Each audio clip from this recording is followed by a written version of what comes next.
Donald ટ્રમ્પના આદેશ બાદ અમેરિકાએ વેનેઝુએલા પર હુમલો કર્યો હતો। આ હુમલા બાદ અમેરિકાએ નિકોલસ માદુરોને કસ્ટડીમાં લીધા હતા।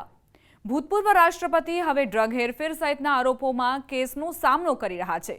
આ હુમલા બાદ અમેરિકાએ એક રશિયન જહાજ પણ જપ્ત કર્યું છે। આનાથી એવા પ્રશ્નો ઊભા થયા છે કે શું ટ્રમ્પ પણ માદુરોની જેમ રશિયન રાષ્ટ્રપતિ પુતિનને પકડશે? ટ્રમ્પે આ પ્રશ્નનો જવાબ આપ્યો છે। અમેરિકાએ વેનેઝુએલા પર હુમલો કર્યો અને રાષ્ટ્રપતિ નિકોલસ માદુરોને બંધક બનાવ્યા। આ પછી પ્રશ્નો ઊભા થઈ રહ્યા છે કે શું અમેરિકા રશિયા સામે આવું જ કંઈક કરી શકે છે? ખુદ અમેરિકાના રાષ્ટ્રપતિ ડોનાલ્ડ ટ્રમ્પે આ અંગે સ્પષ્ટતા કરી છે। તેમણે રશિયન રાષ્ટ્રપતિ વ્લાદિમીર પુતિનને પકડવાની કે તેમની સામે કોઈ લશ્કરી મિશન ચલાવવાની શક્યતાને સંપૂર્ણપણે નકારી કાઢી છે। અમેરિકાની આ કાર્યવાહી બાદ પ્રશ્ન એ ઊભો થયો હતો કે શું અમેરિકા ભવિષ્યમાં અન્ય દેશોના નેતાઓ સામે પણ આવી જ કાર્યવાહી કરી શકે છે? દરમિયાન ઈરાન તરફથી એવા કોલ આવી રહ્યા છે કે ટ્રમ્પને પણ માદુરોની જેમ અટકાયતમાં લેવા જોઈએ। સીધા પ્રશ્નના જવાબમાં ટ્રમ્પે કહ્યું, મને નથી લાગતું કે તે જરૂરી બનશે।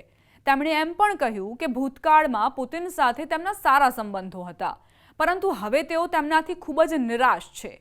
ટ્રમ્પનું આ નિવેદન એવા સમયે આવ્યું છે જ્યારે યુએસ વિદેશ નીતિ આક્રમક વલણ તરફ આગળ વધી રહી હોય તેવું લાગે છે।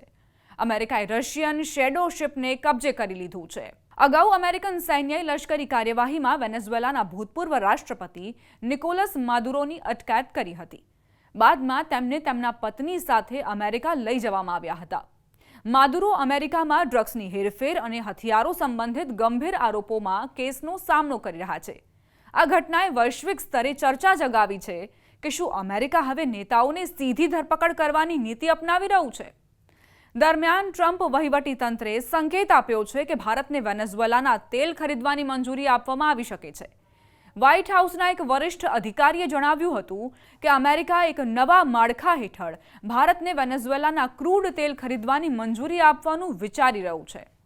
અધિકારીના જણાવ્યા મુજબ આ વ્યવસ્થા પર વાટાઘાટો ચાલી રહી છે અને અમેરિકા નિયંત્રણમાં રહેશે। યુએસ ઉર્જા સચિવના નિવેદનને ટાંકીને એવું કહેવામાં આવ્યું હતું કે આ સુવિધા લગભગ તમામ દેશો માટે ખોલી શકાય છે। બીજી તરફ ઈરાને આ અંગે તીવ્ર પ્રતિક્રિયા આપી।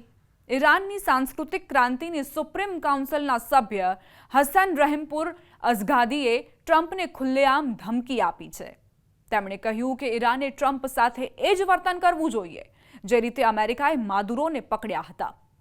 અઝઘાદીએ તો એમ પણ કહ્યું કે ટ્રમ્પે કિંમત ચૂકવવી પડશે અને જો જરૂરી હોય તો અમેરિકાની અંદર પણ કાર્યવાહી કરી શકાય છે। તેમના નિવેદનને ઈરાન અને અમેરિકા વચ્ચે વધતા તણાવના સંકેત તરીકે જોવામાં આવી રહ્યું છે, ખાસ કરીને એવા સમયે જ્યારે ઈરાનમાં મોંઘવારી અને આર્થિક સંકટ સામે મોટા પાયે વિરોધ પ્રદર્શન ચાલી રહ્યા છે। અહેવાલો અનુસાર વિરોધીઓ પર ગોળીબારમાં 200થી વધુ લોકોના મોત થયા છે।